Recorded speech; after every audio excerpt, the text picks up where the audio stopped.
l'éducation, c'est aussi comme une façon de vivre. Mais vous avons aussi parlé des troubles de personnalité qui affaiblissent la conscience. Et lorsqu'un individu a des troubles de personnalité, il n'arrive pas à donner le meilleur de lui-même.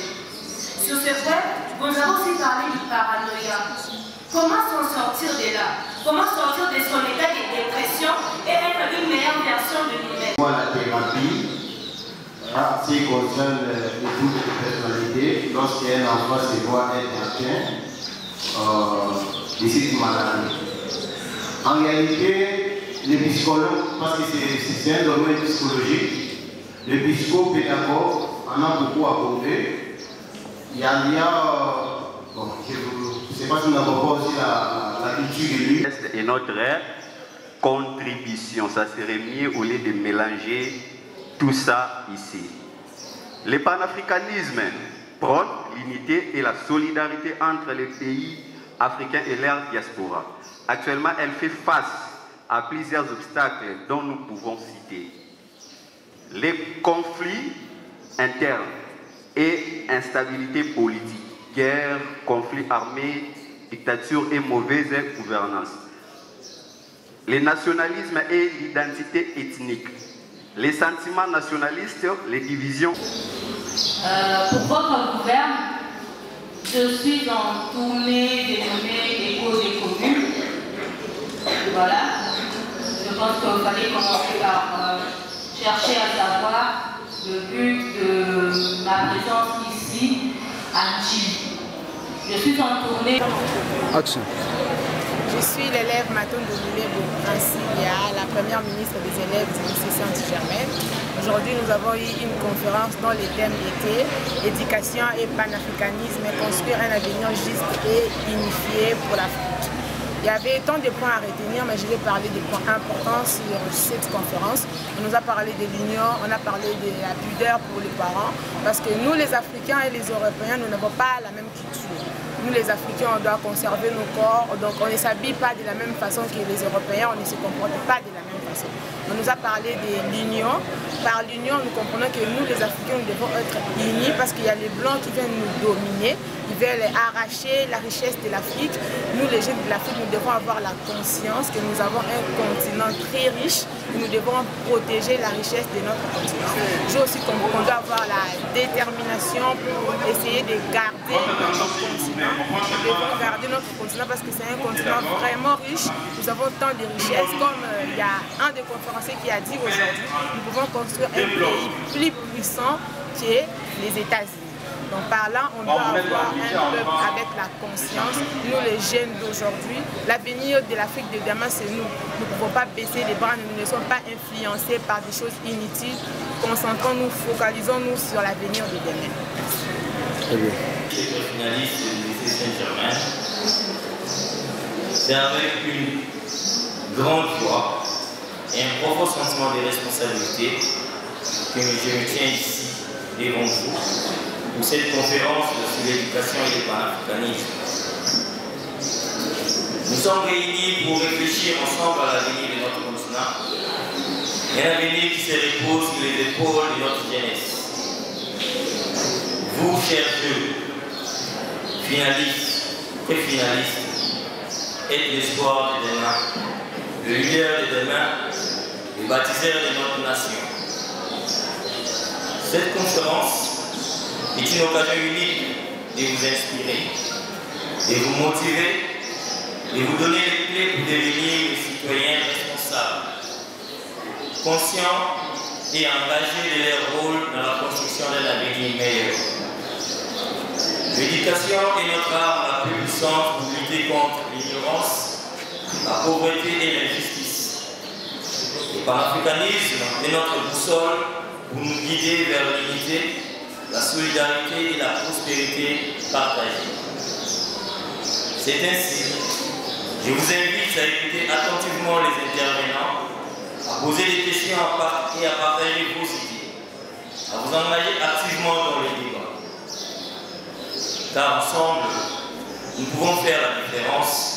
Ensemble, nous pouvons construire une Afrique forte, unie et prospère. Et cette conférence soit un moment de réflexion, d'inspiration et d'action. Et chacun de nous repart ici avec la ferme volonté de contribuer à l'édification d'un monde meilleur pour notre pays et pour l'humanité tout entière. Et vive l'Afrique, et vive la République démocratique du Congo, et vive la commune d'Indjili, et vive la jeunesse. Bienvenue à tous et Dieu vous bénisse. Je vous remercie. Très flatté de m'adresser à vous ce jour pour parler de ce thème sur le panafricanisme et l'éducation. Je rappelle que je n'ai pas été directeur général, j'ai été directeur, assistant principal du DG et puis directeur des informations radio. Je vous rappelle également que je fus à l'époque président du conseil municipal de la jeunesse. Donc je vois mon prédécesseur m'intéresser à ce genre de conférence. Je me replonge carrément 30 ans, 35 ans avant, parce que nous utilisions la même salle. Donc encore une fois, merci aux responsables du lycée de continuer à œuvrer pour l'édification de la jeunesse. Je serai plus pratique. Qu'est-ce qu'on entend par panafricanisme? Donc déjà, quand on voit la sémantique, c'est quelque chose qui s'intéresse à toute l'Afrique. Le panafricanisme, en fait, de par sa source, c'est un mouvement intellectuel, politique, après, culturel, qui a été initié par des intellectuels africains qui ont vécu en France, certains aux États-Unis. Et le panafricanisme, c'est un souci, une idée d'émancipation, de la récupération de l'identité africaine. Et les noms cités, quand on parle du panafricanisme, en Afrique, c'est Kwame Nkrumah, le premier président du Ghana. Le Ghana, vous savez, fut le premier pays indépendant d'Afrique. Et Kwame Nkrumah est allé étudier en Amérique. C'est là où il a fait la connaissance de Dubois. Il a été au courant des idées de Marcus Garvey. Ce sont des noms. Et ce sont des élèves de quelle classe? Je suis vraiment très flattée avec l'exposé que les intervenants ont fait. Les thèmes de développement et l'unité africaine de la jeunesse. D'abord, nous devons comprendre d'abord l'unité c'est quoi? C'est un. C'est ça qui forme l'unité.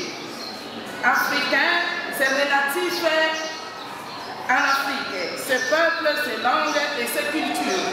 Donc nous, étant qu'Africains, nous avons nos cultures en nous, nos manières de vivre, qui est différent aux autres de l'Europe. Jeunesse, c'est une partie de vie qui est entre l'enfance et l'âge minéral d'adolescence. Construire un avenir juste, unifié pour l'Afrique. Mon prédécesseur a développé sur le panafricanisme. Nous avons adopté sur ces sujets. Alors, comment on doit construire un avenir juste et unifié pour l'Afrique? D'abord, nous allons commencer par l'éducation. Mais nous voulons construire et de parler sur les droits à l'éducation dans une situation d'église où ça c'est moi qui l'ai ajouté, que ce soit dans une situation d'urgence. Alors, ce qu'il faut d'abord savoir que lorsque nous parlons de l'éducation était d'abord un droit garanti par notre constitution, raison pour laquelle lors de la venue du président chef de l'État, il n'a fait que matérialiser une disposition constitutionnelle qui garantit la gratuité de l'éducation. Alors, sans plus tarder, Avant de commencer, j'aimerais que nous puissions nous tenir debout afin d'observer une minute de silence en mémoire de ceux et celles qui, à l'est de notre pays, sont en train de mourir pour la bonne cause de la République démocratique du Congo. De l'heure. Qui peut me dire en quelques mots ce que signifie une patrie? En quelques mots seulement, que signifie une patrie? Qui peut répondre à cette question très rapidement? Les filles, nous sommes accompagnés des hommes. Donc, répondez et faites preuve de... Voilà quoi. Qu'ils soient mis de côté, les hommes. Répondez-moi les filles. Qu'est-ce qu'une patrie? Action. Je suis l'élève Maton Domilé Princilia, la première ministre des élèves du lycée Saint-Germain. Aujourd'hui, nous avons eu une conférence dont les thèmes étaient éducation et panafricanisme, construire un avenir juste et unifié pour l'Afrique. Il y avait tant de points à retenir, mais je vais parler des points importants sur cette conférence. On nous a parlé de l'union, on a parlé de la pudeur pour les parents, parce que nous, les Africains et les Européens, nous n'avons pas la même culture. Nous, les Africains, on doit conserver nos corps, donc on ne s'habille pas de la même façon que les Européens, on ne se comporte pas de la même façon. On nous a parlé de l'union. Par l'union, nous comprenons que nous, les Africains, nous devons être unis parce qu'il y a les Blancs qui viennent nous dominer, ils veulent arracher la richesse de l'Afrique. Nous, les jeunes de l'Afrique, nous devons avoir la conscience que nous avons un continent très riche et nous devons protéger la richesse de notre continent. Je aussi qu'on doit avoir la détermination pour essayer de garder notre continent. Nous devons garder notre continent parce que c'est un continent vraiment riche. Nous avons tant de richesses. Comme il y a un des conférenciers qui a dit aujourd'hui, nous pouvons construire un pays plus puissant que les États-Unis. Donc par là, on doit avoir un peuple avec la conscience. Nous, les jeunes d'aujourd'hui, l'avenir de l'Afrique de demain, c'est nous. Nous ne pouvons pas baisser les bras, nous ne sommes pas influencés par des choses inutiles.